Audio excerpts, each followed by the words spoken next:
Hey guys, tonight we begin with the forgotten whispers of ancient Greece.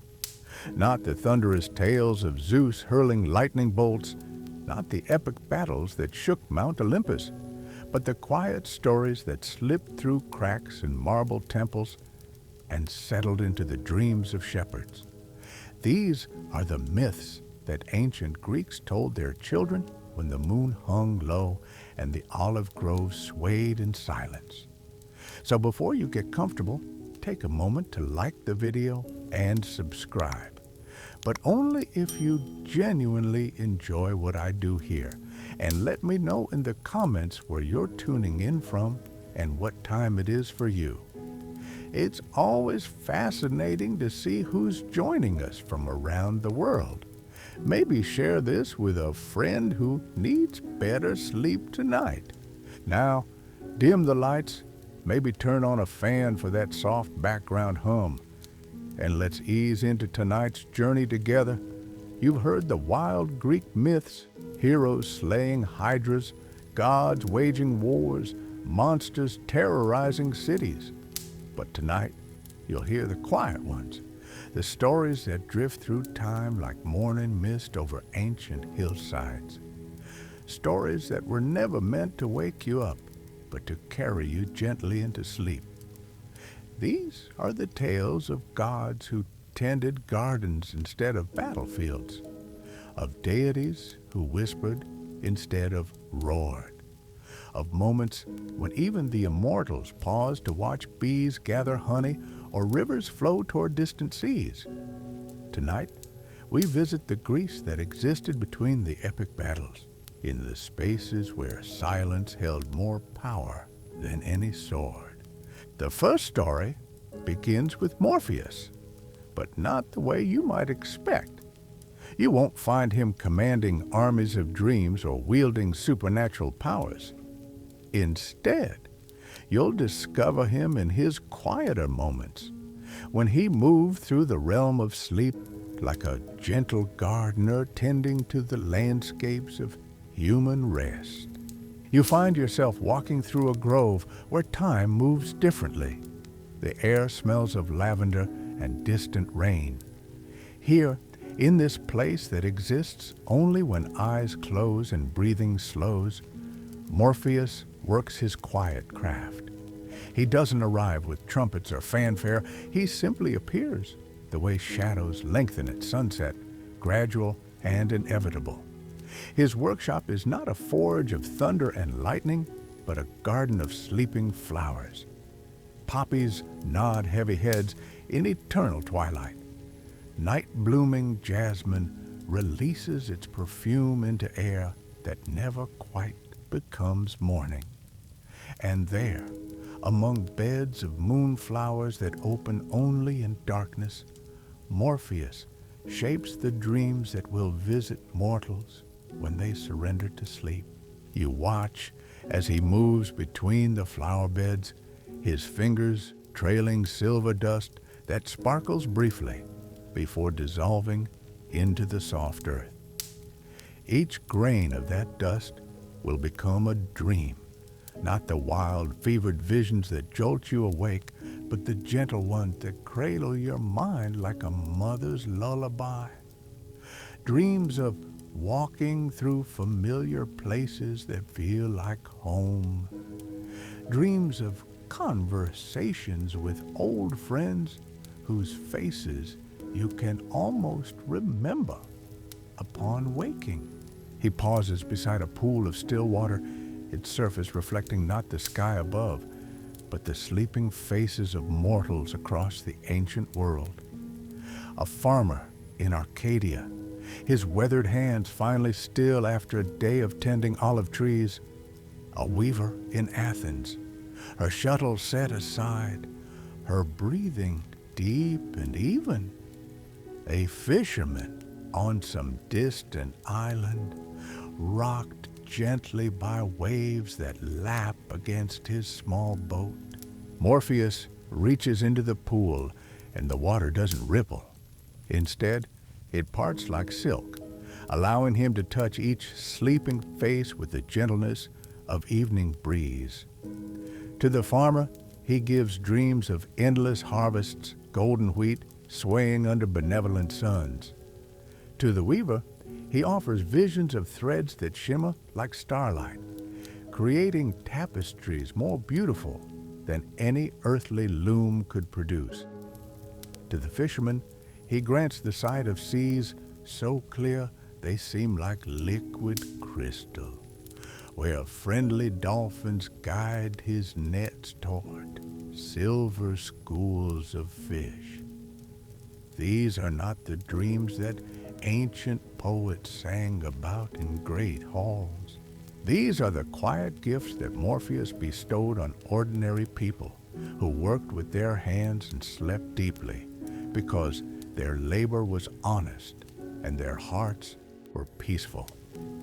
Dreams that ask nothing of the dreamer except to rest, to let the day's worries dissolve like sugar in warm milk. As you continue through his garden, you notice that Morpheus himself moves with the rhythm of someone half asleep. His steps are unhurried, his gestures flowing like water over smooth stones. There's no urgency here, no cosmic battles to fight or destinies to fulfill, just the endless patient work of ensuring that when mortals close their eyes, they find not darkness, but the gentle landscapes of peaceful sleep. The second story carries you along the banks of the Achelous River, where another forgotten god lived a life of quiet purpose. You're no longer in the ethereal garden of dreams, but standing on sun-warmed stones beside waters that have flowed for countless centuries. Aeschylus is not the river god you might imagine from tales of divine wrath and supernatural battles.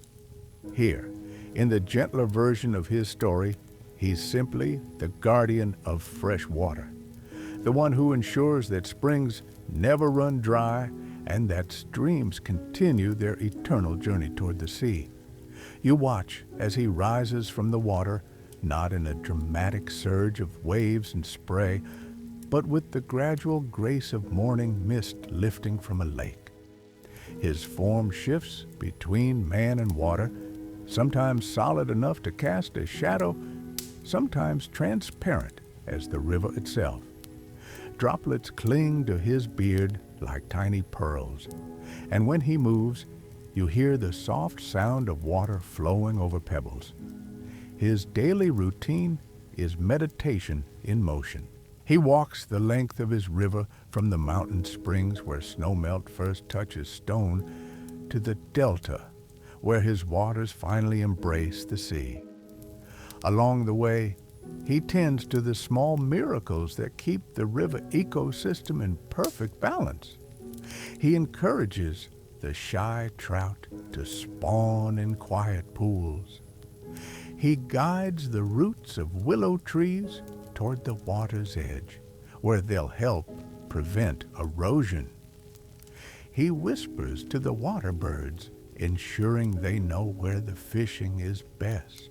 There's a particular spot where the river curves around a grove of ancient oak trees, and here Aeschylus pauses every day at the same time. The light filters through the leaves in patterns that change with the seasons, but always create the same sense of peace. He settles onto a moss-covered boulder that has served as his seat for 1,000 years, and simply listens. What does a river god hear that mortals cannot? The conversations between the stones as water polishes them smooth, the whispered secrets that fish share in the deep pools, the gratitude of roots drinking their fill after long summer droughts, the quiet satisfaction of sediment finding its new resting place after journeying from distant mountains. Sometimes, travelers come to drink from his waters, shepherds leading their flocks down from highland pastures. Merchants pausing to rest their mules and refill their water skins. Children from nearby villages splashing and laughing in the shallows while their mothers wash clothes on the smooth stones. Achilles watches over them all with the patience of flowing water. He doesn't reveal himself to these visitors, but they feel his presence in the way the water seems especially sweet, especially refreshing. They notice how their worries seem to flow away downstream, carried by currents that know the way to the sea. They find themselves lingering longer than they intended, reluctant to leave this place where time moves with the unhurried rhythm of eternal waters. As evening approaches, you see Achilles perform his most sacred ritual. He returns to the river's source, a spring that bubbles up from deep within the earth. Here, he renews his connection with the underground waters, the hidden streams that flow through darkness and feed his river from below. He places his hands on the moss-covered rocks that frame the spring, and you feel, rather than see, the exchange of energy that passes between God and Source. This is not a prayer or an incantation, but something more fundamental. It's the daily renewal of an ancient promise, the commitment to keep the waters flowing clean and pure, for as long as mortals need them. The spring responds with a subtle increase in its flow, as if the earth itself is grateful for this moment of connection with its guardian. The third story takes you into the countryside of ancient Arcadia, where golden light filters through olive groves and the air hums with the quiet industry of bees. Here you'll meet Aristaeus, the most practical of all the minor gods, the one who taught mortals the peaceful arts that make life not just possible, but pleasant. You find him in an orchard where ancient olive trees cast dappled shadows on grass dotted with wildflowers. He's not performing miracles or wielding divine powers. Instead, he's doing something much more remarkable in its simplicity. He's teaching a young farmer how to read the signs that bees give when they're ready to swarm. Aristaeus moves with the unhurried confidence of someone who has mastered every aspect of rural life. His hands, though divine, are calloused from honest work. His clothes are simple linen, practical rather than ornate. There's honey in his beard and pollen dusted across his shoulders, evidence of a morning spent among the hives. The farmer, nervous at first in the presence of a god, gradually relaxes as Aristaeus demonstrates the gentle art of beekeeping. There's no magic here, just knowledge passed down through countless generations. How to approach a hive without alarming its inhabitants. Which flowers produce the sweetest honey? How to leave enough stores for the bees to survive the winter while taking only what humans need. As you watch, you realize that Aristaeus embodies something that the more famous gods often lack: contentment. He's not striving for greater power or plotting against his rivals. He's found perfect satisfaction in the simple act of making life better for mortals through the sharing of practical wisdom. The afternoon stretches on, marked not by dramatic events, but by the gentle progression of seasonal tasks. Aristaeus shows the farmer how to press olives for oil, the ancient technique that requires patience and the right amount of pressure applied at precisely the right time. He demonstrates the art of making cheese, how to judge when the milk has reached the perfect temperature, how to cut the curds with movements that are both decisive and gentle. Between these lessons, there are moments of pure quiet. Teacher and student sit in the shade, sharing simple food and listening to the sounds of the countryside. Bees humming among the olive blossoms. Sheep bells chiming softly from distant hillsides. The whisper of wind through grain fields ready for harvest. This is divine instruction, but it feels more like spending an afternoon with a beloved grandfather who happens to know everything worth knowing about living well on the land. Aristaeus speaks little, preferring to let his hands demonstrate what words cannot fully convey. His presence brings a sense of deep peace, the satisfaction that comes from work well done and knowledge freely shared. As the sun begins its descent toward the western hills, you watch Aristaeus walk through the orchard one final time, checking on his charges. The bees are returning to their hives, heavy with nectar from the day's foraging. The olive trees stand patient and enduring, their silver-green leaves catching the last golden light. Everything is as it should be, tended with care, thriving under the gentle guidance of a God who found his calling not in thunder and lightning, but in the quiet miracles of honey and oil and fresh cheese cooling in clay pots. The fourth story draws you deeper into the night, to a hillside where the moon casts everything in silver.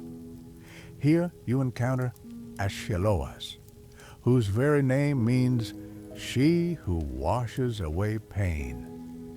Unlike her more famous sister goddesses who command attention with dramatic displays of power, Ashiloa works in whispers, in the gentle touch of moonbeams on troubled faces. You find her beside a quiet pool that reflects the night sky so perfectly it seems like a window into the heavens. The water is still, disturbed only by the occasional ripple when night-blooming water lilies shift in their sleep. Achelous sits at the pool's edge, her bare feet creating small circles of light where they touch the surface. She's waiting, not for grand events or cosmic proclamations, but for the simple human moments when someone looks up at the moon and sighs.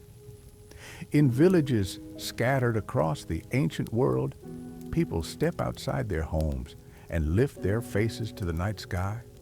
Some carry fresh grief, others nurse old wounds that never quite heal. A mother mourning a child lost to fever, a soldier bearing scars from battles he can't forget. An old man whose wife sleeps now beneath the olive trees, leaving him alone with memories. Each of these upturned faces catches Achelous' attention like stones dropped into still water.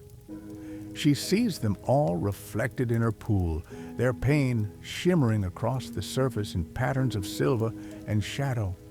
And one by one, she tends to them. Her method is not dramatic healing or miraculous transformation. Instead, she offers something more precious, the gradual easing that comes with time and gentle attention. To the grieving mother, she sends dreams where laughter echoes through empty rooms, not to replace the sorrow, but to remind her that joy once lived there and might again. To the scarred soldier, she grants nights of deep, dreamless sleep where his body can remember what peace feels like. You watch as Ashiloas moves her hands just above the pool's surface, stirring the moonlight like cream in milk.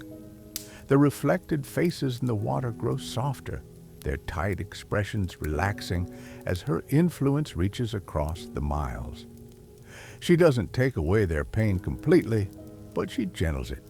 shapes it into something bearable, something that might eventually become wisdom rather than just suffering.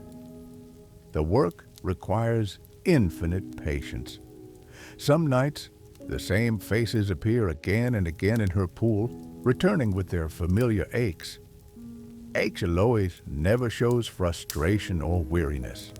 She simply continues her quiet ministry, understanding that healing is not an event, but a process, like water slowly smoothing the sharp edges of broken glass. Between her ministrations, she tends to her own rituals of renewal. She bathes her hands in the pool, washing away the psychic residue of human pain.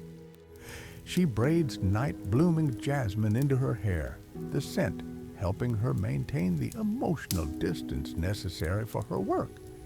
She hums ancient melodies that have no words, songs that carry the essence of comfort without the need for language.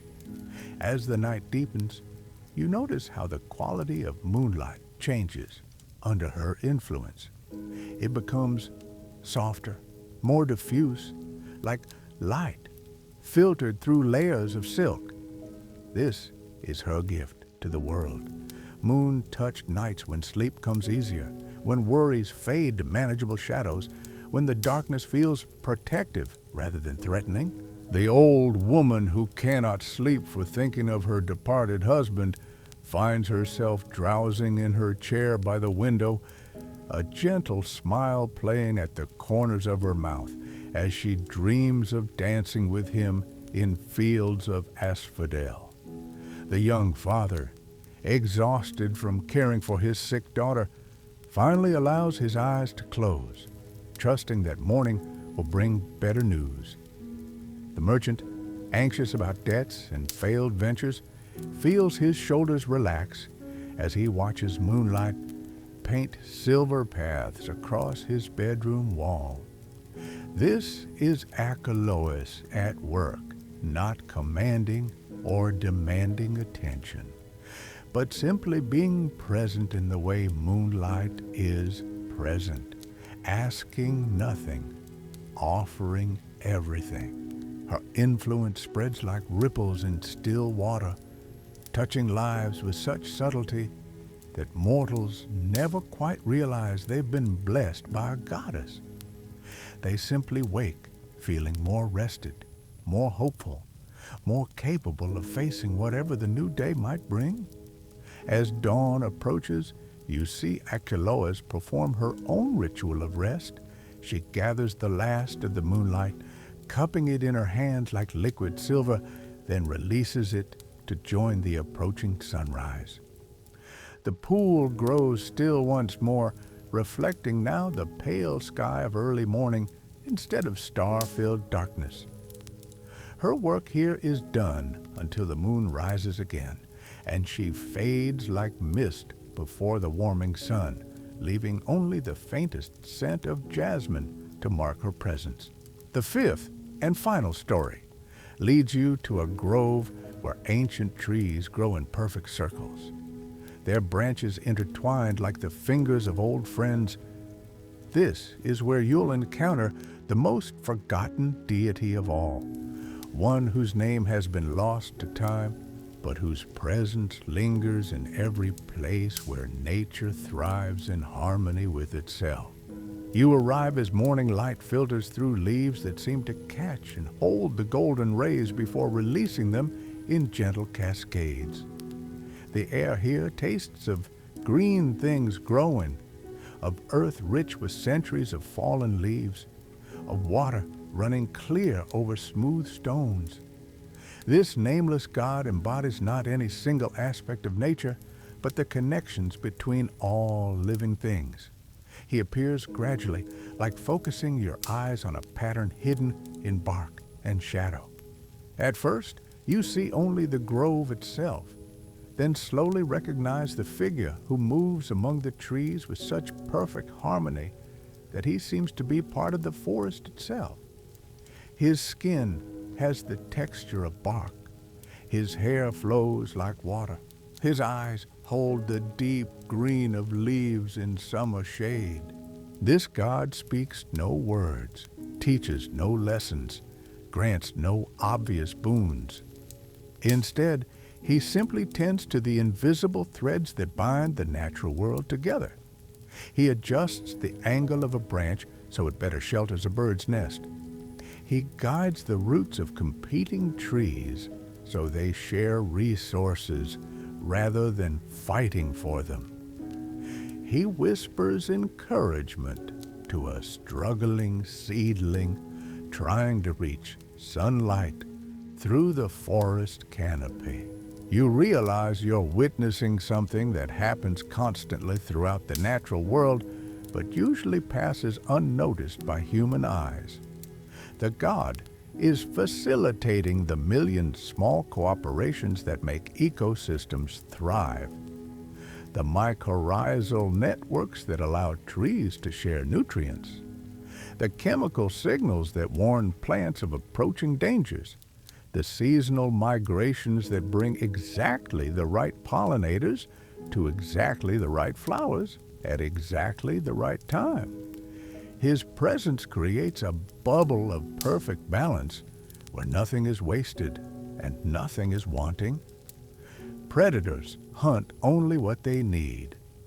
Plants grow to their optimal size without crowding their neighbors.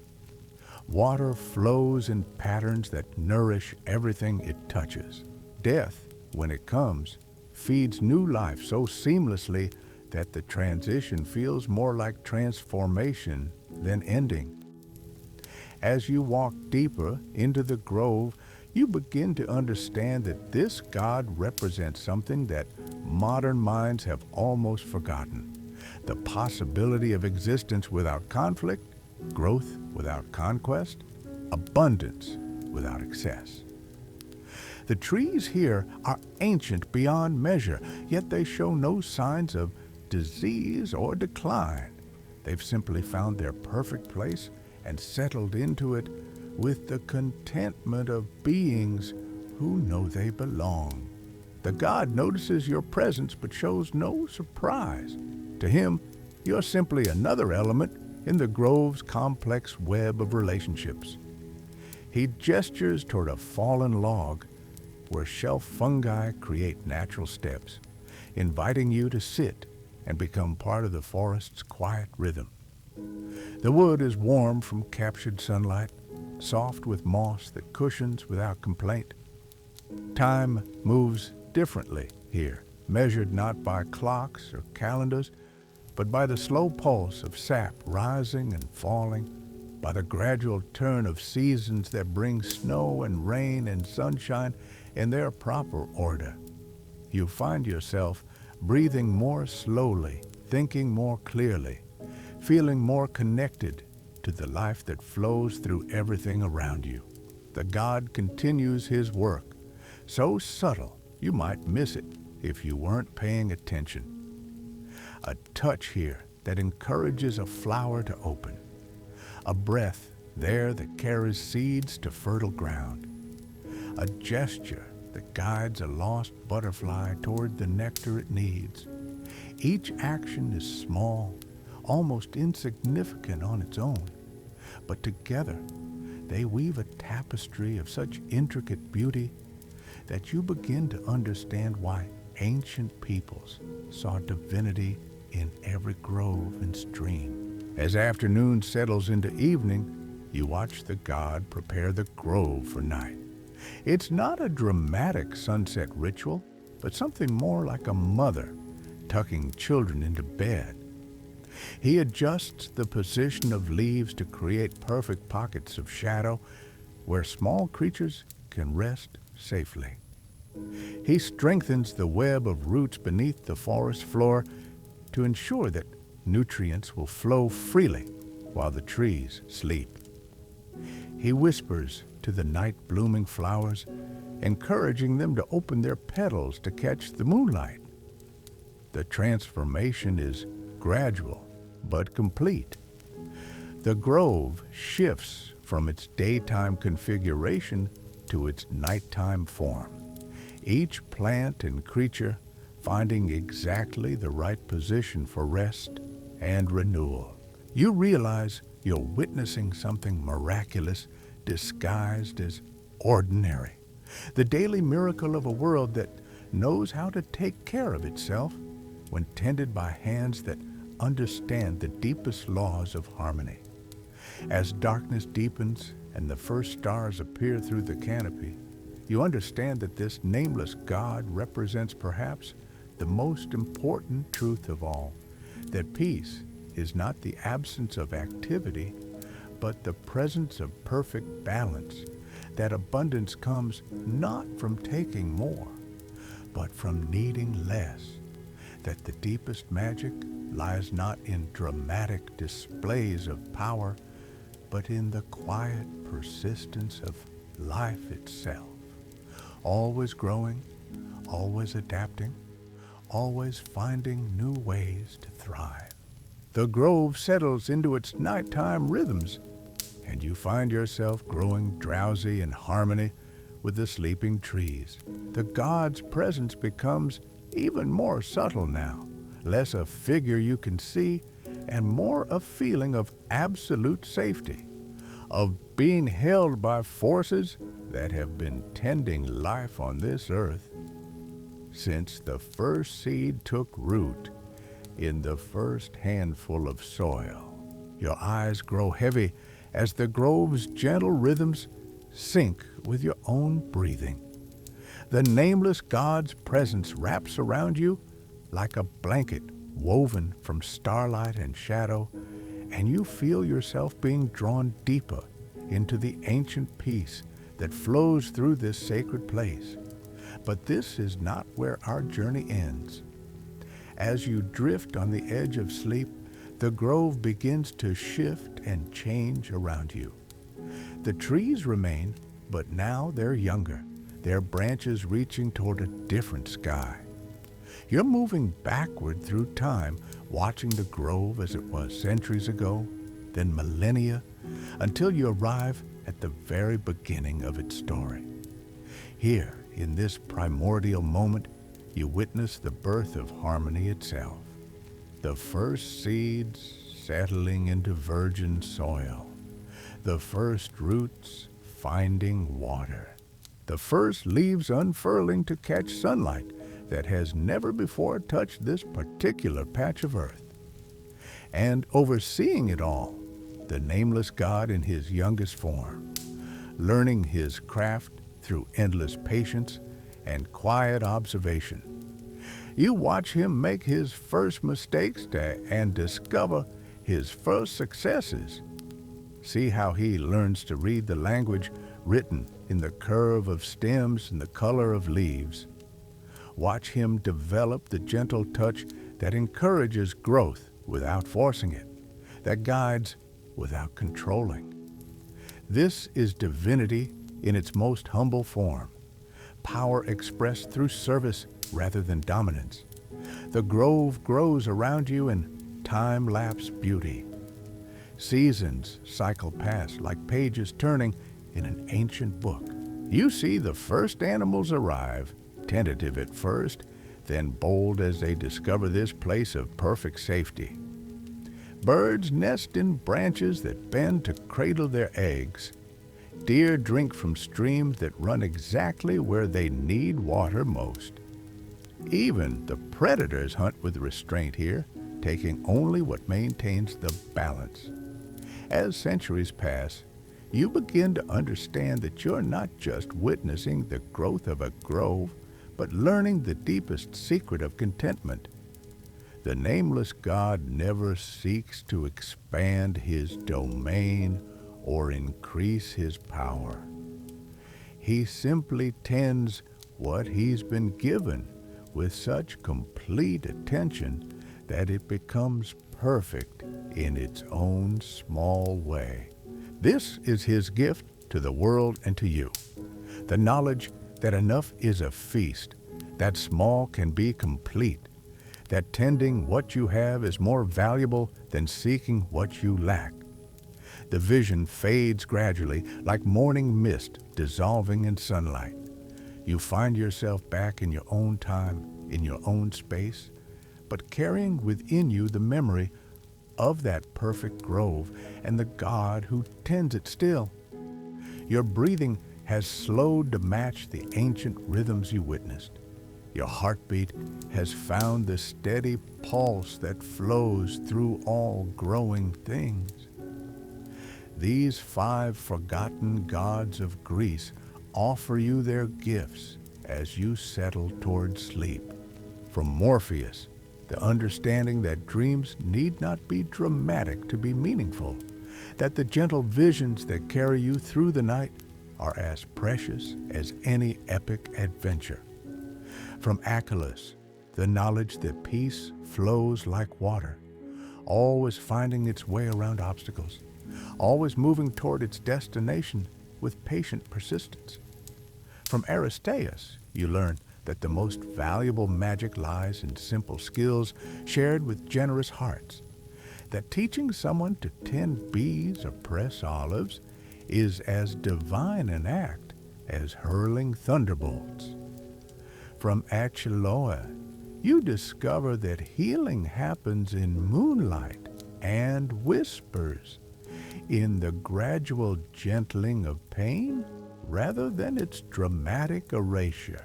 And from the nameless God of the Grove, you carry the deepest wisdom of all, that harmony is possible, that balance can be maintained, that life tends toward cooperation when tended by hands that understand the intricate web connecting all things.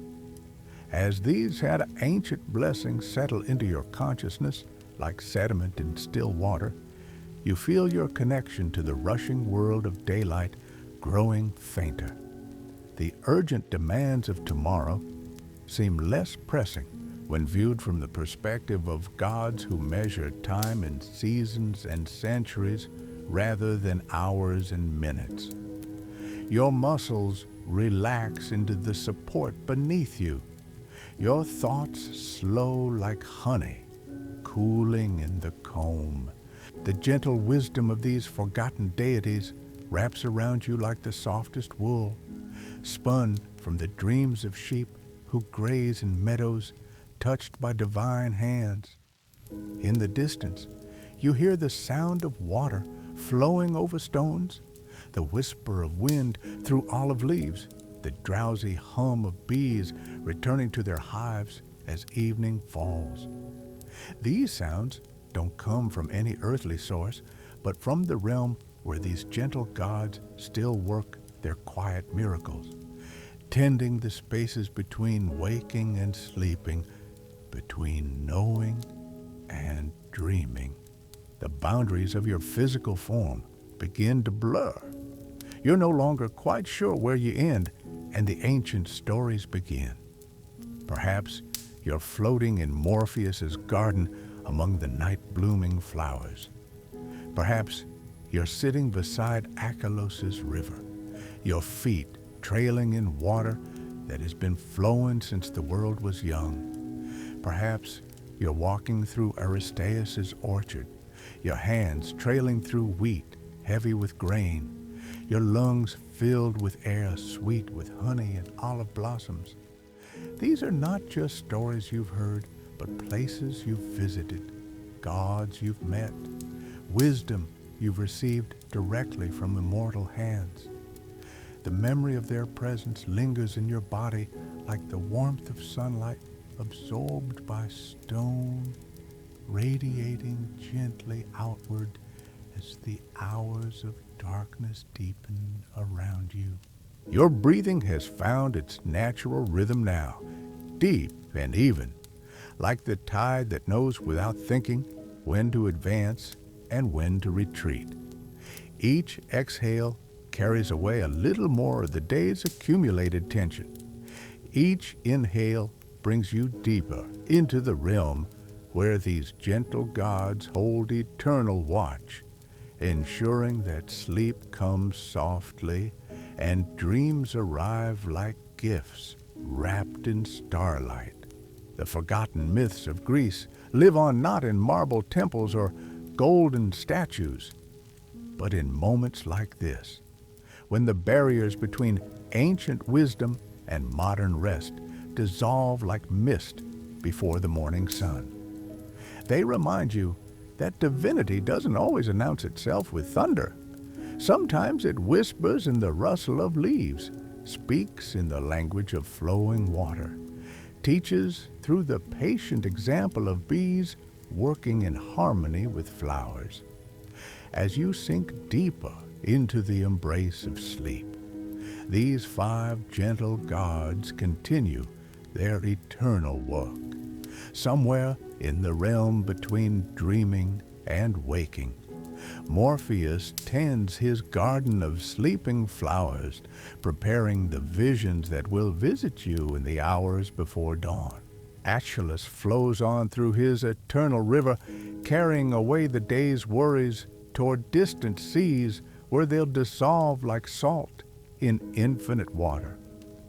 Aristaeus walks through orchards heavy with fruit, his hands trailing blessings over every growing thing, ensuring that the cycles of planting and harvest, work and rest continue in their proper order. Acheloa sits by her moonlit pool, watching over all who seek healing in the gentle hours of night. Her touch is soft as silver light on troubled waters. And in his timeless grove, the nameless God continues weaving the invisible threads that connect all living things, maintaining the delicate balance that allows peace to flourish in a world that has forgotten how to rest. These are the gods who understand that the most profound truths are often the quietest ones, that real power lies not in the ability to command attention, but in the wisdom to offer exactly what is needed exactly when it's needed most. They work not for glory or recognition, but from the pure joy of tending life in all its forms, of ensuring that beauty and peace persist even in a world that seems to value neither. Their stories continue in your dreams tonight, in the gentle visions that will carry you through the dark hours toward morning. But more than that, their wisdom lives on in every moment when you choose gentleness over force, patience over haste, tending over taking. They remind you that you too are part of the ancient web that connects all things, that your own small acts of kindness and care contribute to the harmony they've been maintaining since the first dawn touched the first flower. So rest now in the knowledge that you're held by forces older and wiser than any human worry, that you're part of a story that began before memory and will continue long after your own chapter ends. Let these gentle gods of forgotten Greece carry you into sleep, their ancient hands smoothing the path toward dreams as soft as olive oil, as sweet as wild honey, as enduring as the roots that run deep beneath the earth, connecting all growing things in a web of shared breath and common hope. The silence deepens around you now, thick as honey, sweet as the dreams that wait just beyond consciousness. Your body has found its perfect position, every muscle releasing its hold on the tensions that daylight demanded. The ancient stories have done their work, weaving themselves into the fabric of your approaching sleep like golden thread through midnight silk. But before you slip completely into the realm where these gentle gods hold court, let their final blessing settle over you. It comes not as words, but as presence. The way morning arrives, not with announcement, but with gradual lightening of darkness. You feel it in the quality of air around you, softer now, perfumed with the memory of olive groves and moonlit pools. Your heartbeat has found the rhythm that connects you to all living things, the pulse that flows through tree roots and river stones. through the wings of sleeping birds, the petals of flowers that open only in darkness. This is the beat that carries you across the threshold between waking and dreaming, between the world of urgent needs and the realm of infinite patience. In this space between breaths, you understand something that daylight makes easy to forget. You are part of something vast and gentle, something that has been tending life with careful hands since the first star learned to shine. The gods you've met tonight are not distant figures from marble statues, but living presences that work through every act of kindness, every moment of patience, every choice to nurture rather than exploit. The forgotten myths of Greece live on in you now, not as stories remembered, but as wisdom absorbed, like water soaking into thirsty earth after long drought. They remind you that divinity is not always dramatic, that the most profound magic happens in whispers and gentle touches, in the slow work of healing and the patient art of tending what grows. As your breathing grows deeper still, you feel yourself becoming part of their eternal work. Your own rest contribute to the peace they maintain. Your own dreams add to the garden Morpheus tends. Your own healing feeds the moonlit pool where Achelous watches over all who suffer. In sleeping, you join the great collaboration that keeps gentleness alive in a world that often forgets its value.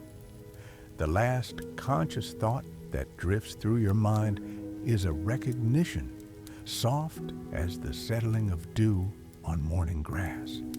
These gods have been waiting for you all along, not in temples built of stone, but in the quiet moments when you choose compassion over judgment, when you offer comfort to someone in pain, when you tend something growing with patient hands.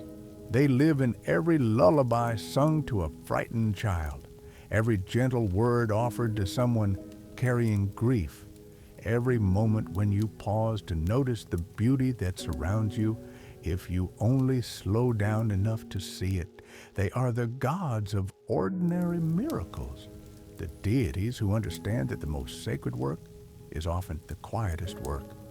And now, as the final veils of consciousness lift like morning mist from still water, you join them in that work.